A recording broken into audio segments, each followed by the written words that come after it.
Halo, selamat malam. Assalamualaikum warahmatullahi wabarakatuh. Perkenalkan, nama saya Deden Sutrisna, mahasiswa RPL Manajemen. Dalam kali ini, saya akan mempresentasikan tentang tugas video presentasi terkait dengan pasar, laporan atau riset tentang pasar di Amazon untuk memenuhi tugas ekspor-impor di kelas Bapak Andi Ismail. Jadi yang pertama-tama kita melakukan riset dibantu dengan AI. AI yang saya gunakan kali ini adalah OpenCode. OpenCode kita masuk. Nah, jadi ketika kita melakukan riset atau saya sendiri, saya pertamanya sudah sesuai dengan petunjuk, saya install dulu AI Agent. Di sini Landscape Stack Research Agent Skill Collection. Nah, ketika saya install, udah skillnya ada. Nah, saya di sini langsung masukin prompt yang dari Bapak Andi Ismail. Nah, ketika langsung saya masukin prompt,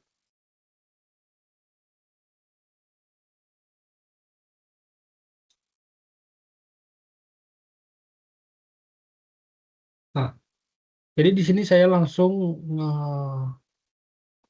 ngasih perintah untuk saya mau meneliti ekspor atau impor yang skopnya manajemen. Nah, ketika itu AI yang sudah mencari, lalu ada banyak pilihan di sini, fragmentasi geopolitik, highlight, resort, regional, rantai pasok, atau dan sebagainya. Nah, di sini banyak riset-riset dan maksudnya judul-judulnya. Nah, terus kalau saya meminta untuk kalau yang metodologinya regresi linear atau panel. Nah, di sini pengaruh digitalisasi, dampak kebijakan. Nah, dari sini saya tidak menemukan jawaban yang menurut saya cocok untuk tugas saya. Nah, saya langsung berinteraksi dengan AI, yaitu saya memberikan pertanyaan, tunggu dulu kok nggak ada yang diklik. Nah, biasanya ketika kita buka open code, itu biasanya ada pilihan kayak misalkan yang bagian A, bagian B, bagian C, itu biasanya tinggal kita klik. Nah, di sini AI-nya untuk memproses dengan apa yang saya katakan. Nah, di sini sudah mulai waktu itu ada memberikan pilihan. Nah, ketika langsung ada memberikan pilihan, jadilah laporan divisi ekspor saya. Nah, di sini. Nah, di sini dia sebenarnya menawarkan untuk saya apakah minta file itu dikirim ke Gmail. Nah, jadi saya masukin Gmail saya di sini. Nah, lalu entah kenapa dia merespon untuk tidak bisa mengirimkan email langsung dari lingkungan CLI ini. Nah, jujur saya tidak memahami terkait masalah ini. Nah, saya minta DOCX aja. Dia memberikan DOCX. Nah, jadi dari sini sebelum revisi, saya perlihatkan dahulu. Nah, sebelum revisi ini yang dihasilkan AI. Nah, ketika itu AI-nya masih belum kita atur atau AI-nya belum menerjemahkan apa yang saya mau. Jadi banyak di sini simbol-simbol yang menurut saya kurang rapi. Nah, banyak sekali kurang rapi. Jadi kita kembali ke open code. Nah, gara-gara itu nggak rapi, jadi saya bilang sebelum dijadikan file, tolong dirapikan dulu. Nah, lalu dikirim lagi sama dia langsung DOCX. Nah, saya melihat tetap sama, dia banyak simbol-simbol juga. Jadi saya berbicara dengan AI, bukan begitu. Aku banyak melihat adanya tidak rapi dengan tulisan simbol-simbol yang tidak perlu. Aku mau yang sangat rapi untuk diserahkan ke supplier. Nah, AI ngerespon, setuju, saya buat ulang dari nol dengan format sangat rapi, profesional, zero markdown, artificate, langsung DO-check. Nah, ketika itu langsung DO-check-nya dikirim misalnya. Nah, DO-check ini sudah saya kirim di AdLink. Nah, kita buka dulu. Nah, di sini laporan divisi ekspor Amazon Marketplace Amerika Serikat, persiapan ekspor fashion dan aksesoris Indonesia. Nah, ini dari tanggal dan perihalnya pendirian divisi ekspor dan strategi penetrasi Amazon.com. Nah, daftar isi di sini ada ringkasan eksekutif, latar belakang dan tujuan, riset pasar, supply chain Indonesia, riset supplier, dan sebagainya. Nah, jadi yang pertama ini ada ringkasannya untuk parameter yang kita sasar adalah pasar Amazon.com Amerika Serikat.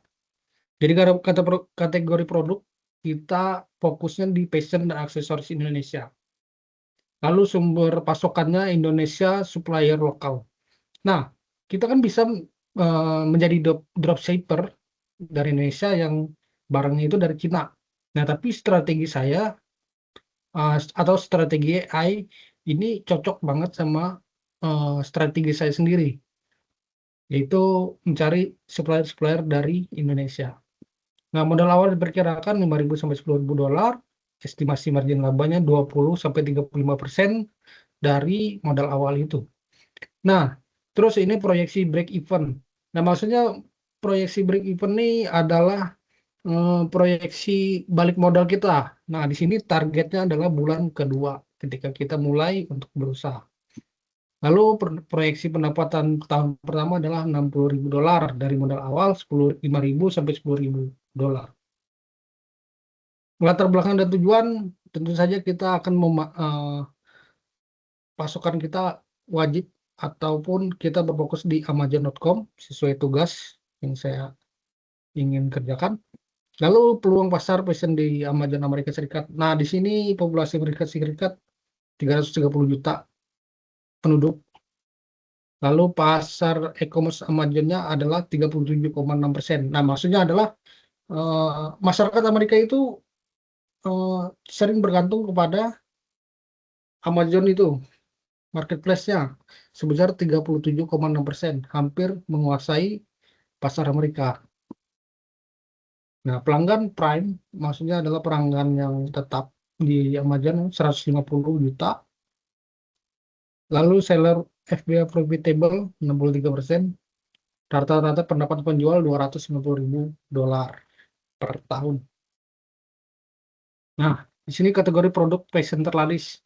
Nah, ini pasar yang kita akan tuju, yaitu gelang dan kalung etnik. Ini maksudnya adalah kayak kalung atau gelang yang tradisional yang kita buat handmade dari Indonesia. Dan itu kan beragam tuh, jadi lebih bagus dan menarik untuk masyarakat luar negeri sendiri. Terus ada scrap dan shawl, aksesoris rambut, tas tote bag maksudnya, terus perhiasan buatan tangan. Nah, di sini ada rentang harga, volume per bulan, estimasi margin. Di sini kita sesuaikan dengan biaya produksi sendiri. Lalu ada rekomendasi produk unggulan Indonesia. Nah, di sini batik scrap yang kita sampaikan tadi. Di sini ada 3 motif per desain dan sebagainya. Nah, kalau terkait hal ini biasanya kita penentuan dengan berkomunikasi dengan supplier di Indonesia. Nah, analisis negara sudah pasti di Indonesia karena 63,7% di sana sangat bergantung kepada Amazon Marketplace Amazon. Nah, ini supply chain Indonesia. Nah, ini yang lebih penting nih. Nah, di sini ada perbandingan-perbandingannya terkait kalau kita beli di Indonesia atau mencari supplier dari Indonesia, ataupun kita menjadi dropshipper yang barangnya itu adalah dari Cina. Nah, ketika itu aspek biaya produksi sendiri di Indonesia itu 10-25% lebih tinggi. Nah, dan Cina lebih rendah. Dan kita tahu memang Cina itu terkenal dengan barang-barang murah atau produksi-produksi murah yang mohon maaf aja, biasanya barang-barang Cina itu lebih direndahkan, yang seperti made in China, made in China.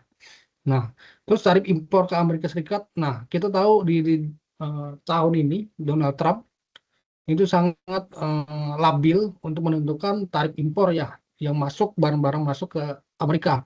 Nah, tentu saja Indonesia sangat berpotensi karena dari Cina ya. Karena apa? Karena Cina dan Amerika ini biasanya kadang labil gitu menentukan tarif impor masing-masing di kedua negara tersebut. Nah, Indonesia itu di rentang 15-23%. Jadi sangat bagus untuk barang-barang Indonesia masuk ke Amerika Serikat daripada barang dari Cina.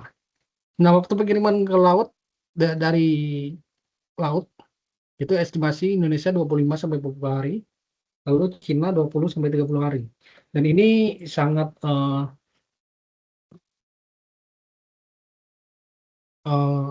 sangat ber apa namanya itu, sangat hampir mirip Indonesia dan Cina. Lalu keunikan produk, nah tinggi budaya handmade untuk Indonesia dan Cina, rendah massal. Maksudnya rendah massal adalah kualitas rendah, tidak ada uniknya sama sekali, dan pembuatannya sangat massal gitu. Jadi barang Cina sering ditemukan di negara manapun. Nah, kenapa Indonesia tinggi budaya handmade? Jadi kita tahu budaya Indonesia itu berbagai macam suku budaya. Jadi ketika apalagi dengan turis-turis Amerika yang bisa sedikit tahu dengan Indonesia, jadi mereka akan terpaku kepada barang-barang handmade dari kita. Lalu di sini kita masuk perbandingannya adalah minimum ordernya. Jadi jika dari Indonesia 50-200 unit, jika dari Cina 100-500 unit. Lalu nilai cerita brand tinggi, cocok, premium, Cina rendah. Jadi kita tahu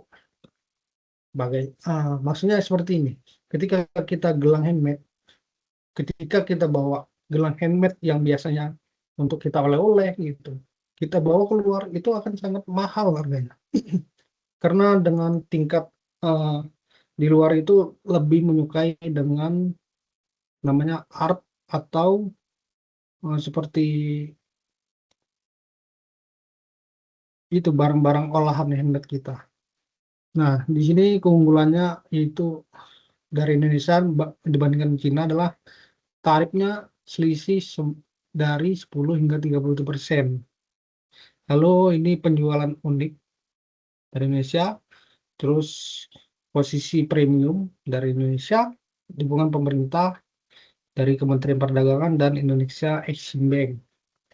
Lalu fleksibilitas MLQ, atau maksudnya di sini ini minimum ordernya. Jadi kalau kita dari Indonesia lebih fleksibel untuk uji di pasar awal.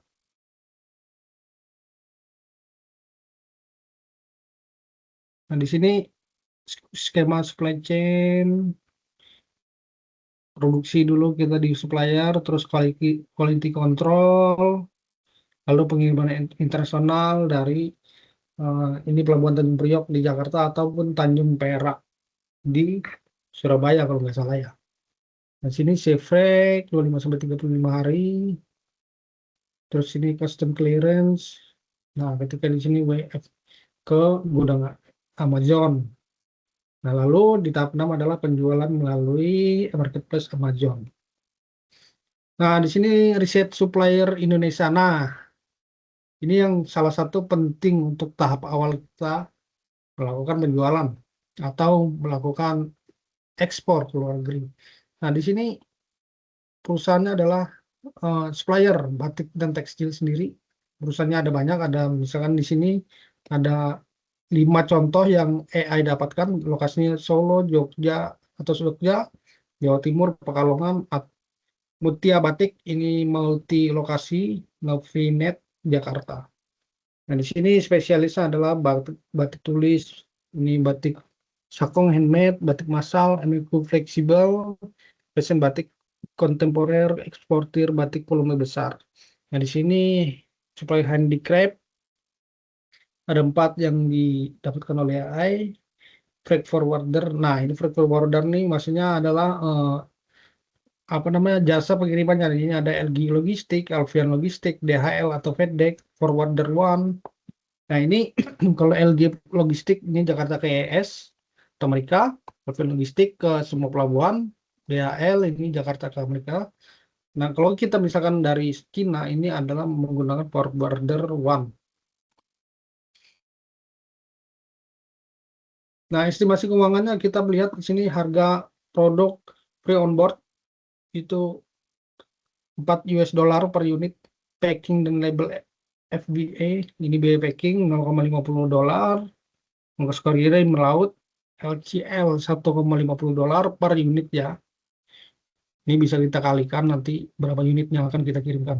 Lalu di sini ada asuransi pengiriman 0,20%, 0,20 US dollar per unit. Lalu di sini ada bea masuk ke Amerika sebesar 15%. Jika kita hitung 0,93 US dollar per unit.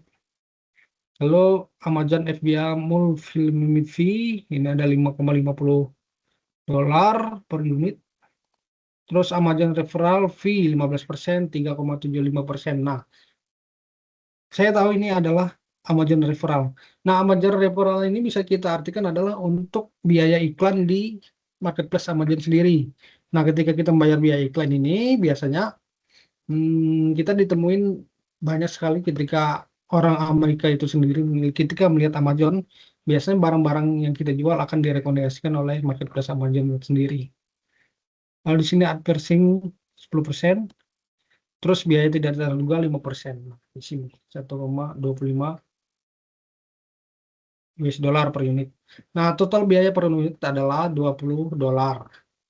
Nah, laba bersih per unit 4,86 dolar atau 19,5% dari biaya per unit sendiri. Nah, terus ini ada rincian biaya modal awal per unit per awal 500 unit. Nah, produk 500 unit US, apa namanya, produknya seharga 2.000 US dollar. Packing, biaya kirim laut, biaya masuk dan pajak, foto produk profesional, persediaan iklan awal, registrasi merek, legal dan administrasi. Nah, jadi total jumlah modal awal adalah 4.765 US dollar. Nah, ini ada proyeksi juga, AI ini sangat membantu sekali. Ini proyeksi pendapatan dalam 6 bulan kita.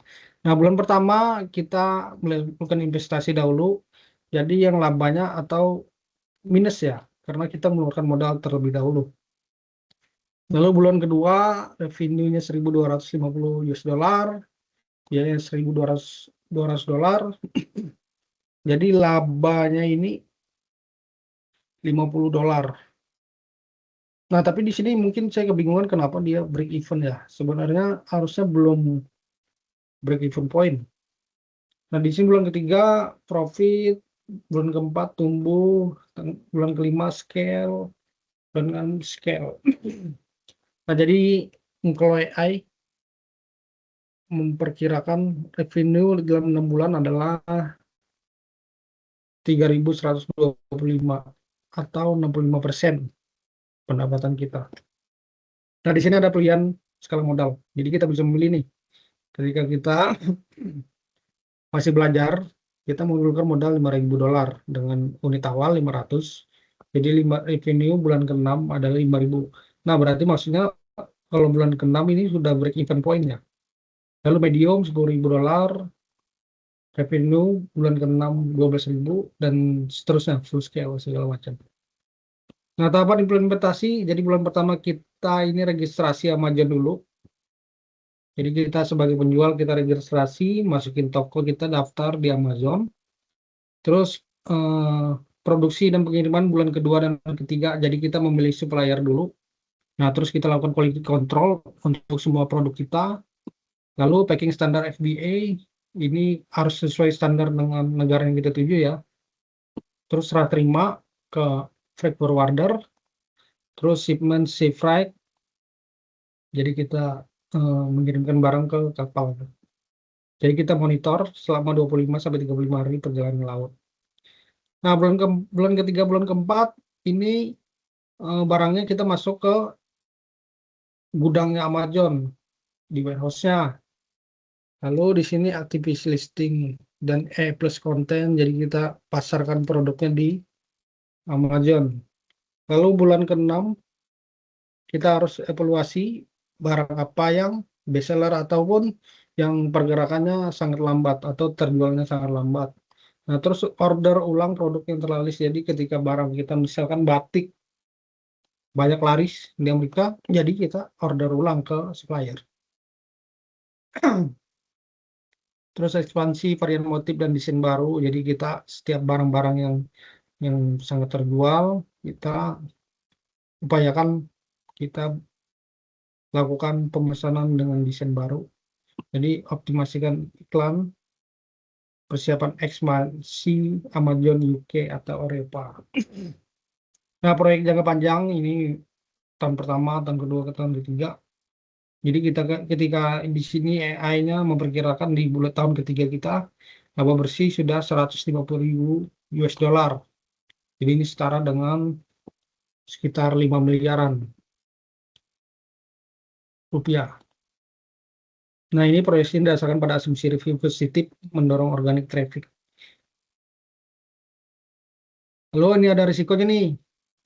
Nah, ini kan, nah kalau ini kenaikan tarif AS. Nah, jadi ketika ini biasanya karena Donald Trump ini labil, jadi dampaknya bisa margin kita turun. Nah, cara menanggulanginya apa? Jadi diversifikasi kembali, lalu naikkan harganya. Lalu kompetitor Cina, nah dampaknya itu ketekanan harga kita ya. Ketika itu kan kita tahu tuh, Cina itu barangnya sangat murah.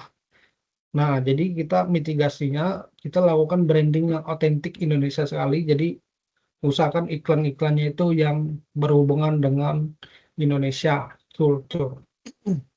Lalu ini kapasitas produksi, ketika itu bahayanya itu dampaknya adalah stok kita habis di warehouse-nya Amazon. Nah, jadi kita lakukan multi supplier nih. Jadi kita cari supplier 1, supplier 2, supplier 3. Jangan sampai kita fokus ke satu supplier aja. Jadi kita harus ke supplier 1, supplier 2, supplier 3 biar stok kita itu terus bersinambungan. Jadi kita kita stok di situ habis, kita bisa beli di situ, beli tempat lain gitu. Nah, kualitas inconsistency. Nah, dampaknya return tinggi nih. Harusnya returnnya rendah sih.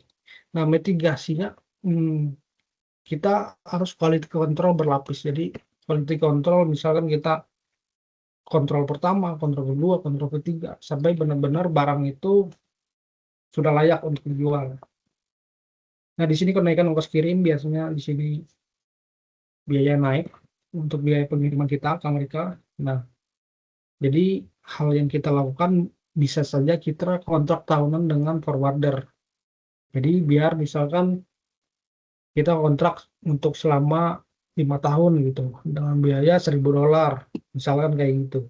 Jadi walaupun tahun ke tahun dia naik, tapi tetap $1.000 karena sudah ada kontraknya dengan kita. Nah, lalu sini ada regulasi ekspor berubah. Jadi biasanya regulasinya yang menghambat, biasanya ada aturan-aturan yang bisa berubah-ubah. Jadi kita mitigasinya kita rekrut konsultan ekspor. Jadi apapun permasalahannya bisa diselesaikan oleh konsultan ekspor itu sendiri. Lalu produk tidak laku, dampaknya perputaran barangnya sangat lambat. Jadi mitigasinya adalah uji pasar bertahap. Nah, di sini ada kesimpulan dan rekomendasi. Jadi apa yang saya jelaskan tadi sebenarnya sudah cukup jelas. Jadi di sini kesimpulan dapat kita ambil adalah fokuslah kita untuk ekspor ke Amazon itu sendiri, tapi jangan menggunakan produk asing. Usahakan kita harus membeli dari supplier Indonesia sendiri karena keotentikannya akan sangat mahal di mata orang luar itu sendiri. Nah, mungkin dari situ sudah saya jelaskan dengan panjang lebar.